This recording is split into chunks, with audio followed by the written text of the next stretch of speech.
इस वीडियो में हम NCERT पैटर्न पर आधारित क्लास 10 के मैथमेटिक्स के चैप्टर 12 जिसका नाम है वृत्तों से संबंधित क्षेत्रफल, जिसकी इंग्लिश होती है एरियाज रिलेटेड टू सर्किल्स के एक्सरसाइज 12.3 के क्वेश्चन नंबर 3 को लर्न करेंगे। तो चलिए देर न करते हुए आते हैं हम एक्सरसाइज 12.3 के क्वेश्चन नंबर 3 पर। क्वेश्चन नंबर 3 में दिया गया है, चित्र में छायांकित भाग का क्षेत्रफल ज्ञात कीजिए। चित्र में छायांकित भाग का क्षेत्रफल ज्ञात कीजिए। यदि ABCD 40 सेंटीमीटर भुजाओं वाला वर्ग है तथा APD और BPC दो अर्धवृत्त हैं। ध्यान दीजिए, यहाँ पे एक वर्ग बनाया गया है जिसका नाम है ABCD। ABCD एक वर्ग है और दिया गया है कि जो ABCD की प्रत्येक भुजाएं हैं वो 14 सेंटीमीटर की हैं। तो यहाँ पे AB हमारा है 14 सेंटीमीटर। AB की भुजा AB की भी लंबाई 14 सेंटीमीटर है और यहाँ से BC की लंबाई भी 14 सेंटीमीटर है। CD की लंबाई भी 14 सेंटीमीटर है, क्योंकि वर्ग की सभी भुजाएं बराबर होती हैं। तो इसी तरीके से AD भी हमारा 14 सेंटीमीटर है।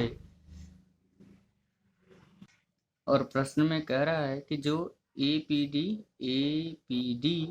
और BPC ये क्या है, दो अर्धवृत्त हैं। अर्धवृत्त का मतलब वृत्त का कटा हुआ आधा भाग। आइए हम इस प्रश्न का सलूशन करते हैं। तो गिवन दैट दिया है कि वर्ग की प्रत्येक भुजाएं कितनी हैं, 14 सेंटीमीटर की। तो हमने लिया 14 सेंटीमीटर। वर्ग की भुजा इज इक्वल टू 14 सेंटीमीटर। इसलिए वृत्त का व्यास, अब ध्यान दीजिए, ये APD हमारा अर्धवृत्त था और BPC भी अर्धवृत्त था। तो APD अर्धवृत्त में जो AD है ये भी तो वर्ग की भुजा है और AD की वैल्यू दिया गया है 14 सेंटीमीटर। तो इस तरीके से जो वृत्त का व्यास होगा वो भी हो जाएगा AD 14 सेंटीमीटर और BC भी हमारा 14 सेंटीमीटर ही होगा, क्योंकि ये भी अर्धवृत्त का भाग है। यहाँ से जो BC व्यास है वो भी 14 सेंटीमीटर होगा और AD व्यास भी 14 सेंटीमीटर होगा। तो इसलिए वृत्त का व्यास इज इक्वल टू 14 सेंटीमीटर। अगर हमें वृत्त का व्यास पता हो तो वृत्त की त्रिज्या हम ज्ञात कर सकते हैं। चूंकि हम जानते हैं वृत्त की त्रिज्या इज इक्वल टू व्यास अपान 2। जो वृत्त की त्रिज्या होती है व्यास की आधी होती है, तो वृत्त की त्रिज्या इज इक्वल टू व्यास अपान 2। यहाँ पे व्यास की वैल्यू है 14 सेंटीमीटर। दोनों के व्यास 14 सेंटीमीटर ही, दोनों वृत्तों के, इसलिए लिखेंगे हम 14 सेंटीमीटर अपान, यहाँ से 2 हो जाएगा हमारा, और 2 से इसको डिवाइड करेंगे तो 2 7 जा 14, तो 7 सेंटीमीटर। अर्थात वृत्त की त्रिज्या को दिखाते हैं R से, R की वैल्यू आ गई 7 सेंटीमीटर। तो यहाँ जो पॉइंट है, मध्य बिंदु है, इसे अब ABCD हो गया था, इसे अगर E मान लें, यहाँ से E से D तक की जो दूरी है ये आ गया 7 सेंटीमीटर। और यहाँ से E से और A की ये भी कितना होगा, 7 सेंटीमीटर। ऐसे यहाँ भी इस बिंदु से यहाँ भी 7 सेंटीमीटर और यहाँ भी कितना होगा, 7 सेंटीमीटर होगा। अर्थात जो त्रिज्या है R की वैल्यू है 7 सेंटीमीटर। चूंकि हम जानते हैं अर्धवृत्त का क्षेत्रफल, अब हम यहाँ से इन अर्धवृत्तों का क्षेत्रफल ज्ञात करेंगे। तो चूंकि हम जानते हैं अर्धवृत्त का क्षेत्रफल इक्वल टू होता है 1/2 पाई r स्क्वायर।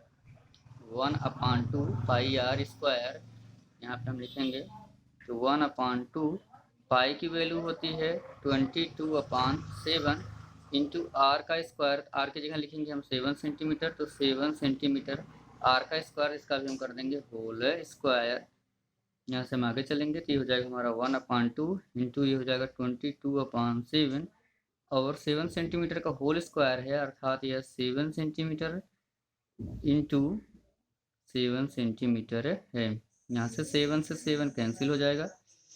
यहाँ से हम करेंगे इक्वल टू 22 का 1 में करेंगे हो जाएगा 22 इंटू 1 सेंटीमीटर, यहाँ 1 हुआ था तो 1 का 7 में करेंगे हो जाएगा हमारा 7 सेंटीमीटर इंटू सेंटीमीटर हो जाएगा सेंटीमीटर स्क्वायर अपान ओवरऑल अपान यहाँ अपान में 2 है, लिखेंगे हम अपान में 2।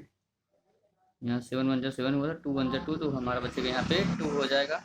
अब यहाँ से हम 2 से इसको डिवाइड करेंगे, 2 1 जा 2 और 2 1 जा 2, तो 11 का 7 जब हम मल्टीपल करेंगे 11 7 जा 77 सेंटीमीटर स्क्वायर हम लिख देंगे सेंटीमीटर स्क्वायर। इस तरह से एक अर्धवृत्त का क्षेत्रफल आ गया 77 सेंटीमीटर स्क्वायर। अब दोनों अर्धवृत्त एक ही वर्ग के हैं, इसलिए दोनों की वैल्यू होगी 77 सेंटीमीटर स्क्वायर। दोनों का क्षेत्रफल अलग अलग कितना आ जाएगा 77 सेंटीमीटर स्क्वायर। चूंकि हम जानते हैं वर्ग का क्षेत्रफल इक्वल टू होता है भुजा का स्क्वायर, यहाँ से अब हम इस वर्ग का क्षेत्रफल ज्ञात करते हैं। हमने अर्धवृत्तों का क्षेत्रफल ज्ञात कर लिया, अब हम पूरे वर्ग का क्षेत्रफल ज्ञात करेंगे। तो वर्ग का क्षेत्रफल इक्वल टू होता है भुजा स्क्वायर, और वर्ग की प्रत्येक भुजा दी गई है 14 सेंटीमीटर है, ये भी 14 सेंटीमीटर, ये भी 14 सेंटीमीटर, ये भी 14 सेंटीमीटर और ये भी कितना है 14 सेंटीमीटर है। तो भुजा का स्क्वायर अर्थात 14 सेंटीमीटर का 14 सेंटीमीटर का हो जाएगा होल स्क्वायर। यहाँ से आगे करेंगे हम, तो 14 सेंटीमीटर होल स्क्वायर, इसका अर्थ ये है कि 14 सेंटीमीटर इंटू 14 सेंटीमीटर है। अब जब दोनों का हम मल्टीपल करेंगे तो हमारी वैल्यू आ जाएगी 14 सेंटीमीटर का 14 सेंटीमीटर मल्टीपल करने के बाद गुणा करने के बाद वैल्यू आ जाएगी 196 सेंटीमीटर स्क्वायर। हम ज्ञात करेंगे चित्र में छायांकित भाग का क्षेत्रफल। यही चित्र है हमारा, यहाँ पे हम छायांकित भाग अर्थात इस भाग और इस भाग का क्षेत्रफल ज्ञात करना चाहेंगे। तो अगर हम पूरे वर्ग अर्थात ABCD वर्ग ABCD के क्षेत्रफल में से इन दो अर्धवृत्तों का क्षेत्रफल माइनस कर दें। वर्ग ABCD के क्षेत्रफल में से इन दो अर्धवृत्तों का क्षेत्रफल माइनस कर दें, घटा दें, यही छायांकित भाग का क्षेत्रफल बचेगा। तो चित्र में छायांकित भाग का क्षेत्रफल इज इक्वल टू वर्ग का क्षेत्रफल माइनस 2 इंटू अर्थात दो अर्धवृत्त हैं तो 2 गुणे अर्धवृत्तों का क्षेत्रफल, वर्ग का क्षेत्रफल पूरे ABCD का क्षेत्रफल माइनस 2 इंटू अर्धवृत्त का क्षेत्रफल। यहाँ पे पहला अर्धवृत्त APD है और दूसरा क्या है BBC है, इसलिए दो अर्धवृत्तों का क्षेत्रफल हम घटाएंगे तभी तो ये बचेगा। वर्ग के क्षेत्रफल में से इस अर्धवृत्त का क्षेत्रफल और इस अर्धवृत्त का क्षेत्रफल जब हम घटा देंगे यही छायांकित भाग का क्षेत्रफल बचेगा। तो वर्ग का क्षेत्रफल अभी हमने वर्ग ABCD का क्षेत्रफल निकाला, उसकी वैल्यू आई थी 196 सेंटीमीटर स्क्वायर माइनस 2 गुणे हमने अर्धवृत्त का भी क्षेत्रफल ज्ञात किया था, उसकी वैल्यू आई थी 77 सेंटीमीटर स्क्वायर। जब हम 196 सेंटीमीटर स्क्वायर में से अब यहाँ पे ध्यान दीजिए ये हो जाएगा हमारा 196 सेंटीमीटर स्क्वायर, और यहाँ पे इसका मल्टीपल करेंगे 2 7 जा 14, 2 7 जा 14 और एक कैरी हो जाएगा हमारा 15 सेंटीमीटर स्क्वायर। जब हम 196 सेंटीमीटर स्क्वायर में से 154 सेंटीमीटर स्क्वायर माइनस करेंगे तो हमारी वैल्यू आ जाएगी 42 सेंटीमीटर स्क्वायर। इस तरह से वर्ग ABCD के छायांकित भाग का क्षेत्रफल आ गया 42 सेंटीमीटर स्क्वायर। आशा करता हूँ कि आपको ये मेरा वीडियो पसंद आया होगा। अगर आपको ये मेरा वीडियो पसंद आया हो तो आप इस वीडियो को लाइक ज़रूर कीजिएगा और आप कमेंट करना बिल्कुल न भूलिएगा कि आपको ये मेरा वीडियो कैसा लगा।